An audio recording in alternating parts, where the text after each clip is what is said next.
Contractors Secret Weapon weekly podcast with your hosts, Dave Negri. This program is dedicated to helping contractors, remodelers, painters, roofers, roof cleaners, and business owners in the construction industry gain an unfair advantage over the competition. This program supplies you with information that the competition doesn't even know exists.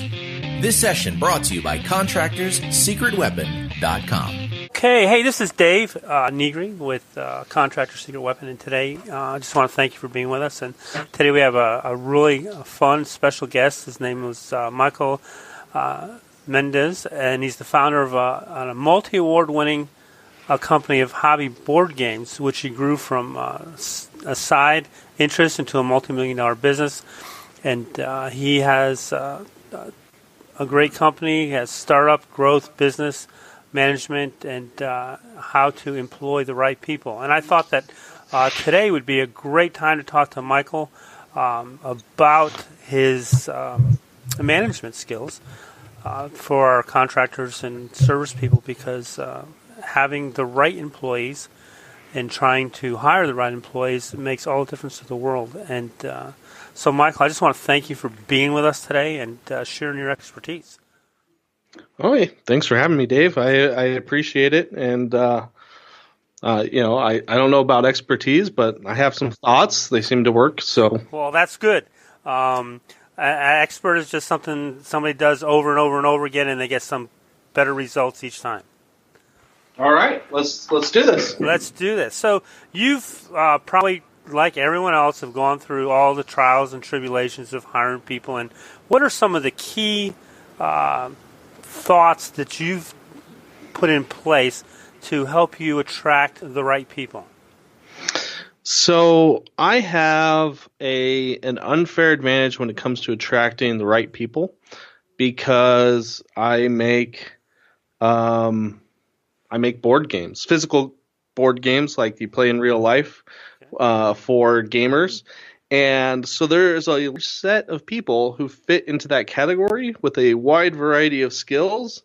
And for the most part, they'd rather be involved with games than the other thing that they might be doing as a job. So I have that unfair advantage.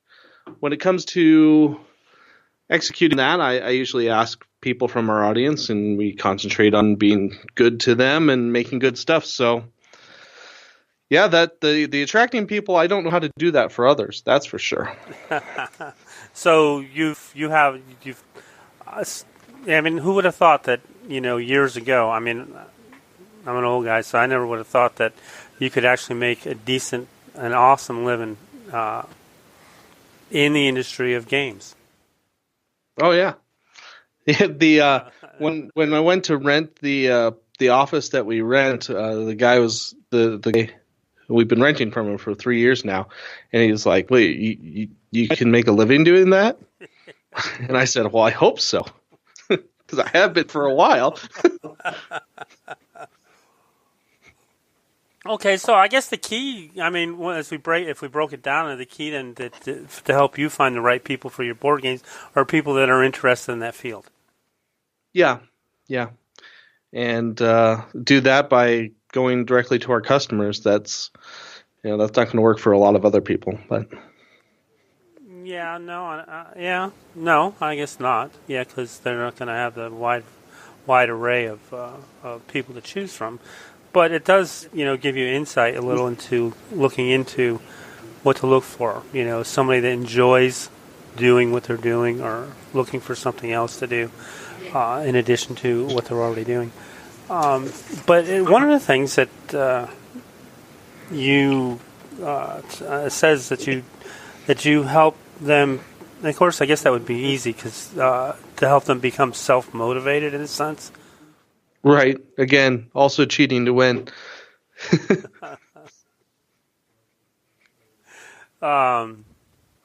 So is it? Do you do that on an incentive basis, or how does your industry work as far as that goes?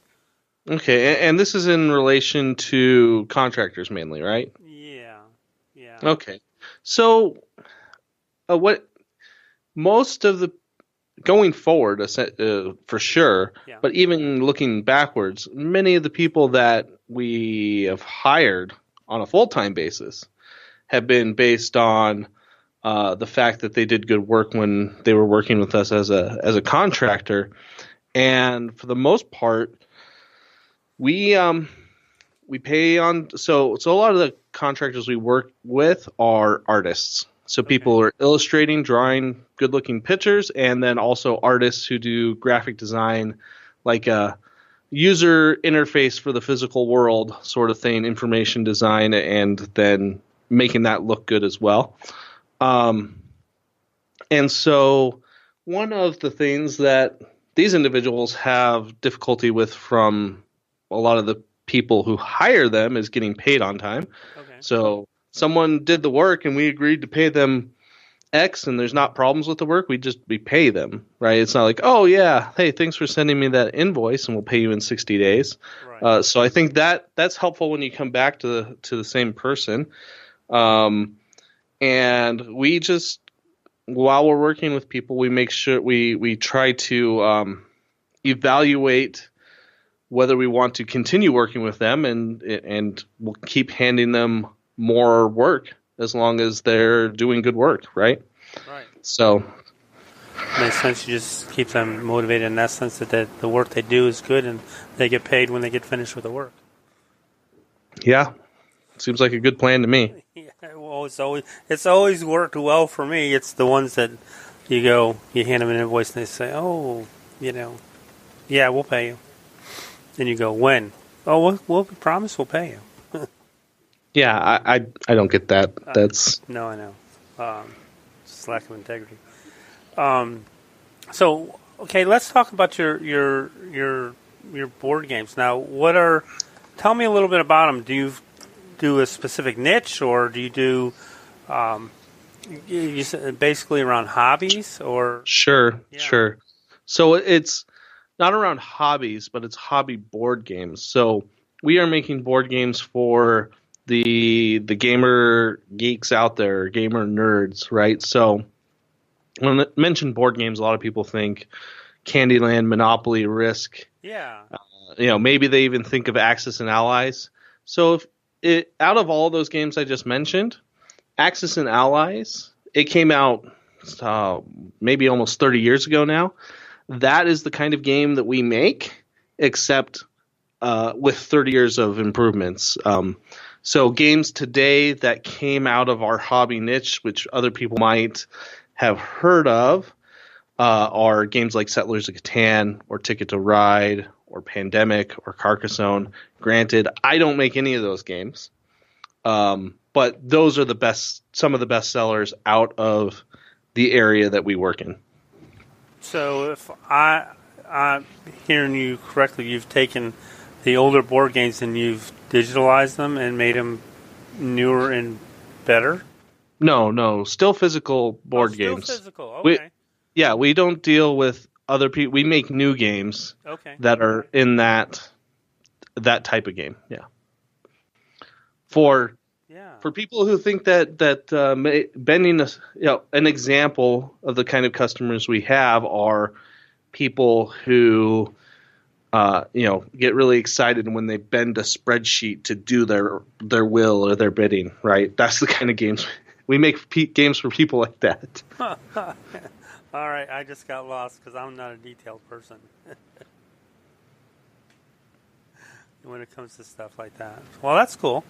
Like it goes to show you that there's something for everyone, everywheres. Mm-hmm. So it's when you look and you go, oh, I wonder how that could happen, and you go, there's somebody already doing it. So that's pretty cool that you've found that niche. Now, how did you get started in the niche? I just started doing it. So I'm 35. I've basically been a customer of that for 30 years now, and 8 years ago I just got started. I mapped out what I realized or what I could think of as far as the entire process to go from nothing to finished and delivered product, and I started learning and started doing, and that's the same today, except I'm better at it. Yeah, I would imagine. You found some shortcuts and some easier way to do things, and of course now you have or teams to work with you to make things a little more streamlined and faster. Because I would imagine in the beginning it was like pulling out your hair. It wasn't too bad. Yeah. So, what did you do before that you got involved in the board games? I worked as a financial advisor, a retail financial advisor for most of the clients were pre-retiree or post-retiree. Yep, yeah. That's a big change, huh? Yeah, decent change, yes, Yeah. for sure. Certainly a change in my my wardrobe. Yeah, I would imagine now you can any way you want. I went from a suit and a tie and shoes to no shoes and whatever else.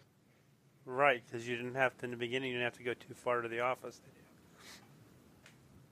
Right.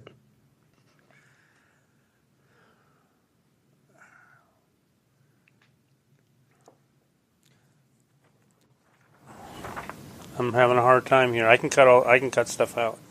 Okay. It's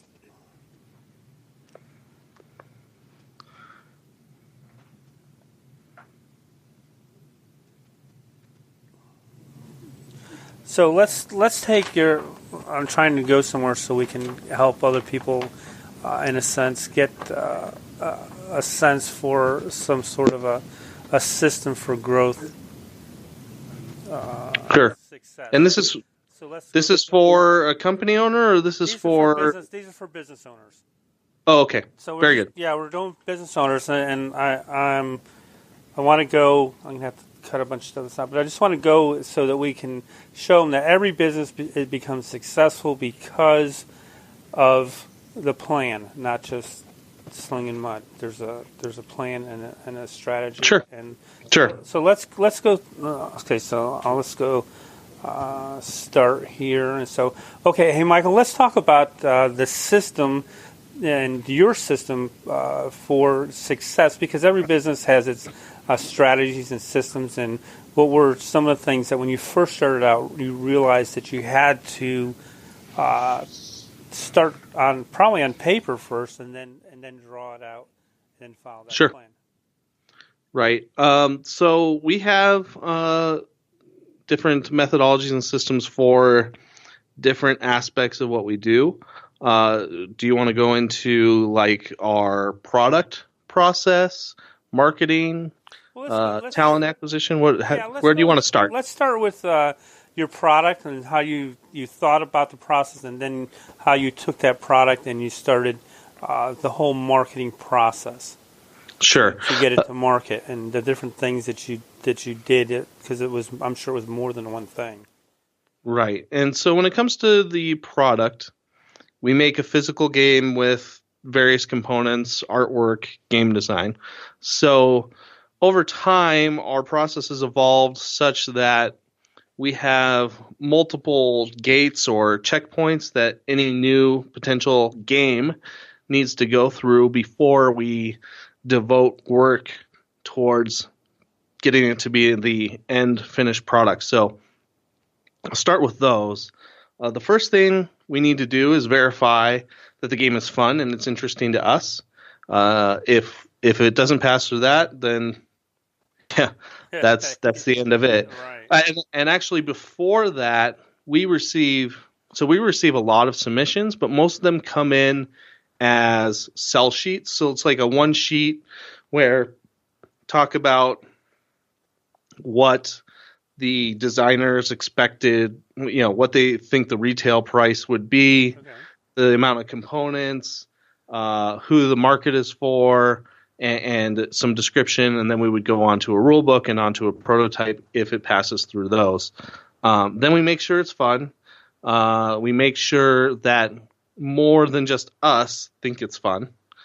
And we make sure we get a quote for the actual manufacturing of the game so that we can then start with the end in mind and look at the financials of the game based on how many it sell, what our break even point is, what the profit level, the raw profit and the profit margin at sellout and things like that.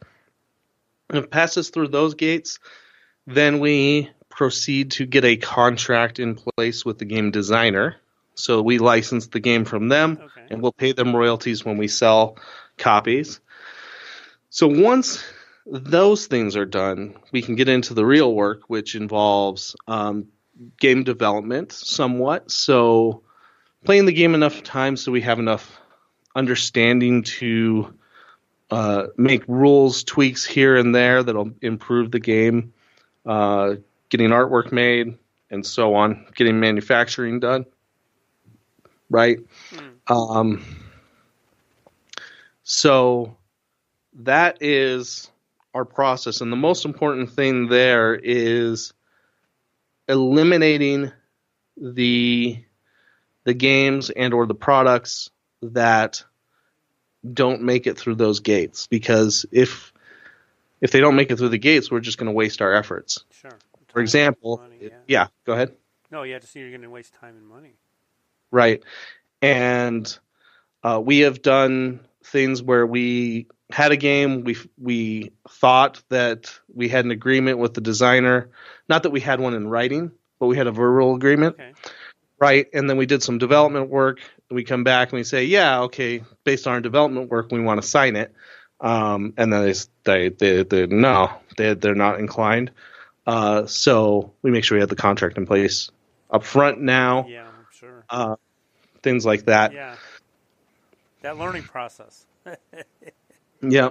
And then when it comes to marketing, we concentrate very heavily on our audience. This is one area where we could improve so we concentrate on our audience and the relationship. For each individual product, we could improve a level of minimum expected marketing and materials and where this is sent and for what purpose and all of that. That is something that we've been working on, but it's not as well thought through and developed as our product creation process. And for the most part, we count on the relationship we have with our audience, the fact that we can reach them when we want, and the fact that we make good games and they've been pleased with us, right? We count on that too heavily. And that's one of the areas in which we are currently trying to improve. Yeah, because they say the best new customer or the best new sale is your old customer. Sure. Because they already like you, they know you, they trust you, and they've already done business with you, and and so it's much less expensive, time and money wise, to do business with them, to add in new, even though you need to add in new, as time goes on. Right.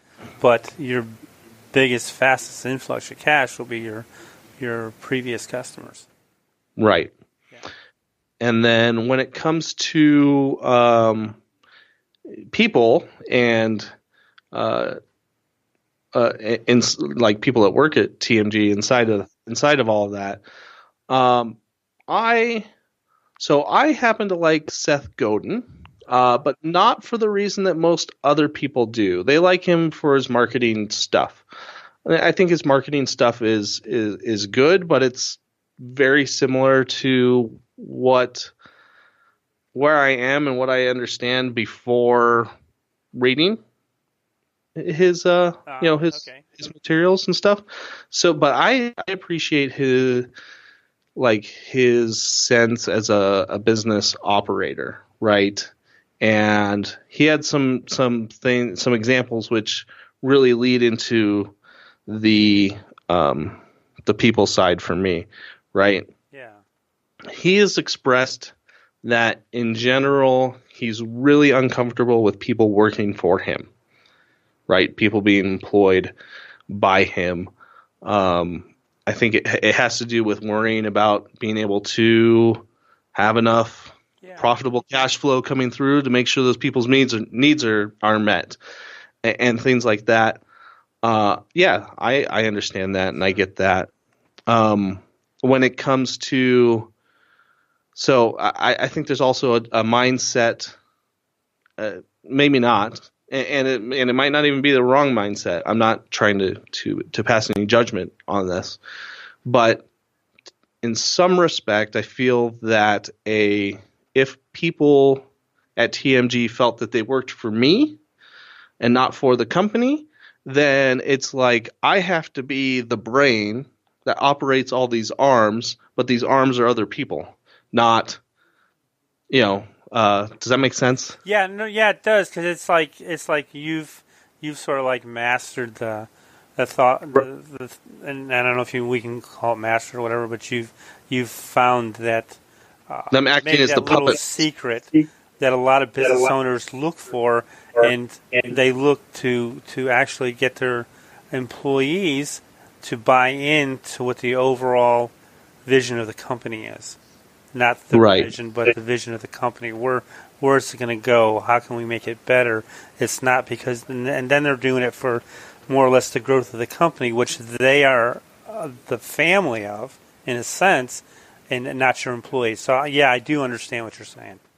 Right. Yeah. So I want to avoid that quite a bit. Another aspect of what Seth has communicated to me through whatever I've listened to or read is this idea that, and it's a combination of other places, right? When you're looking to hire somebody and you do an interview or a series of interviews, really, what are you doing?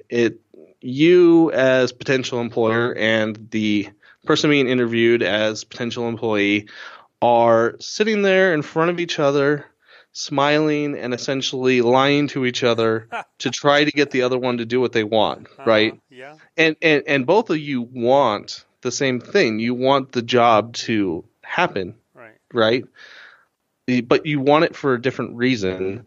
The person being employed wants it so they have a job and have money and can do what they will do with the money that comes in. And the employer wants to hire them because they want somebody who will do the work and thus do the work that is potentially worth more than what you're going to pay them, right? Because that's kind of what has to happen. Right. Otherwise, there's not, certainly as an aggregate. Right. Nobody stays in business. Right. So you both want the same thing, and you're lying to each other and like doing this dance of, oh, you're going to be great. Oh, I'm going to be great. Oh, great. And that just seems like a really, really good way to get bad results. Of course, my method, which comes from an idea from Seth, has its own problems, right? So my idea is that you can't work for TMG until you work for TMG, which is a kind of a strange statement. We don't want to hire anybody on a regular basis or a full-time basis if we do not have the experience working with them, understanding that it's going to be a good fit for us and it'll be a good fit for them. They have to decide that as well, right? Uh-huh. So this has the problem of, obviously, I can't hire people away from other jobs. They would have to be okay with having their other job and then doing the work that they would do for us on top of that at some, maybe not full-time level, or be as a full-time contractor if they're not currently employed and things like that. It makes it a lot easier to work with someone who's not currently employed who would potentially fit very well, right? So you basically take them on as I'm trying to use the right word. I don't know if I can find it. As a paid, in a sense, apprentice to learn what you guys are doing before you even accept them, in a sense, or a contractor. Or before they have to have some sort of a track history working with your company before they can work for your company. Right. And For things like artwork, it's really easy for us to get people to work on a regular basis, but we have very few positions for that on a full-time basis. We have one right now, and that only recently came about. But I have there's a person who's been working with us for 18 months now on a part-time basis, and she's great. We would hire her if we were ready to hire for that type of position, or when we are ready to hire for that type of position. Yeah, she's in, right? So that's pretty nice way to do it. If you could do it, it depends on. I guess it would really depend on the industry you're in. But that's a great way of really vetting your personnel before they come to work for you. Yeah, it also means you can't grow insanely quickly either, right? Oh, if you were in a situation where revenues, went 10 times, and to deal with be able to deliver on those revenues, you needed 5 times your workforce and had to hire 40 people or whatever. Yeah, it's really hard to do that. Right. Yeah. Right. So you have to plan on a structured, in a sense, growth instead of massive growth, which sometimes I think is better. Right. Because when you get into massive growth, you also get into massive loss. Potentially. Yeah. Yeah. When it stops, it was like, I forget who I was talking to. Some guy, he was in furniture manufacturing, and he had a couple of clients that he private labeled for, and this is really going way back. That Sears came in and said, "We want you to make all this furniture for us," and he goes, "I can't. I've got these. No, we'll give you all of the business for this." And dummy did it, and then the new manager came in like 6 months later and says, "We're bringing in somebody else because the new manager likes this other person better." And so he had lost really everything because he was looking at the fast dollars instead of the projected. Sure. So yeah, there's pitfalls to everything. But hey, let's go back to I was just curious your process in the beginning of when you do the you get your as you said, a sell sheet or buy sheet. A sell sheet Okay, so someone suggests a game or comes up with an idea and they put whatever they put on it for you, and then you take it. How long is that process usually go from start to game finish? It really depends on the game and how much it's finished.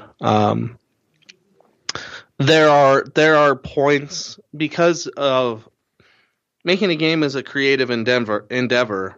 So it is it's a situation where once we get into the manufacturing part, we know, okay, it's going to take this long to make this, and with some buffer in there, and this long to ship.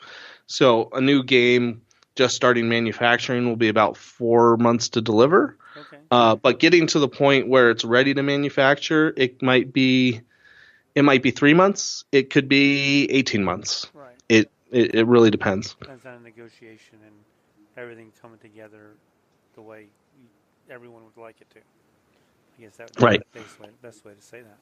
That's pretty awesome. So just like every other business, your success is based on the systems that you put in place and put together and follow through, and you keep tweaking them to make them better as you go, and that's basically what has created your success. I can dig that. Cool. It sounds simple, but I know it's a long process. Sure. Hey, this has really turned out to be a great interview to learn about your systems and the things you do, the things that have helped you grow, and the way that you think about hiring and employees. So how can our listeners get in touch with you, Michael, and just for whatever, or maybe, who knows, in our audience, someone who knows, has an idea about a game or would like, whatever the case may be. Sure. So the name of the company is Tasty Minstrel Games, as in they ate Robin's minstrels and there was much rejoicing. Yay! But With tights, right? sure, or not. Our website is playtmg.com. And if somebody wants a game that's very accessible and has a low price point, on Amazon, at least in the United States, you can get it. It's a game called Merchandise. The retail cost is $15, so it'll be anywhere from $10 to $12 on Amazon probably, and it's a fun little dice game that is very easy to learn and accessible, and yeah, so those are the main things, I think. That's awesome. This has been fun. Once we got into figuring out how the whole process works, and it's been fun talking with you. It sounds like you have you have fun playing the games, right? Or putting them together. Absolutely. Cool. Awesome. Thanks. It's been a pleasure talking with you, and it's really been good. Thank you. Cool. Thanks, Dave. Thanks for having me on. All right. Thanks. And then when this is up, we'll get everything out to you. 34. Very good. Thanks so much. Have a great weekend. All right. You too. All right. Bye. Bye.